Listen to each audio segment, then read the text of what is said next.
आज गंभीर विषयावर चर्चा करणार आहे. व्हिडिओ सर्वांनी शेवटपर्यंत बघा. गेले कित्येक दिवसापासून मराठा समाजाचं काम करतोय आणि ते काम करत असताना जे मराठा आरक्षण विरोधी आहेत, मराठ्यांना टार्गेट करणारे जातीवादी भडवे आहेत, ते माझ्या कमेंटमध्ये येत आहेत, माझ्या आईला शिव्या देत आहेत, माझ्या वडिलांना घाण बोलतायत आणि मला तर बोलतायत. चला, जिथपर्यंत तुम्ही मला बोलत होते तिथपर्यंत सगळं ठीक होतं. मला तुम्ही किती घाण बोलले घंटा मला फरक पडत नाही. पण जेव्हा तुम्ही माझ्या आईवर बोलताय ना, जेव्हा तुम्ही माझ्या वडिलांवर बोलताय ना, तुम्हाला मी भडव्यांना फक्त एकच सांगल, तुमच्या संस्कारात माझ्या संस्कारात याच्यावरून तर फरक दिसतोच आहे. आम्ही फक्त त्या लोकांना बोलतोय जे लोक आमच्या ताटामध्ये माती कालवण्याचं काम करतात. आणि राहिला विषय तुमचा, तुमच्या आईवर बोलावं किंवा तुमच्या वडिलावर बोलावं आणि त्यांना घाण शिव्या द्यावं, एवढे घाण संस्कार मला माझ्या आई वडिलांनी दिलेले नाहीयेत. म्हणूनच मी शांत आहे.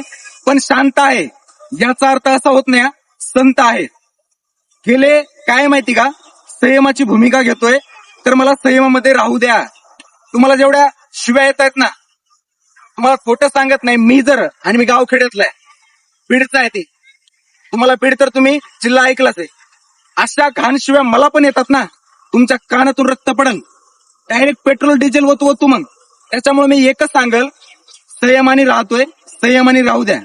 तुम्ही माझ्यावर काय टीका करायची करा, पण जर तुम्ही माझ्या आईकडं माझ्या वडिलांकडे जर जाताल ना, कृत्यांनो, एक मला महत्वाचं तुम्हाला सांगायचं. चला, तो विषय सोडून द्या. तुम्हाला एक माहिती का, अरे तुमचा तर मी कधी विचार करतच नाही, तुम्ही माझ्या घरदारांचा विचार करता.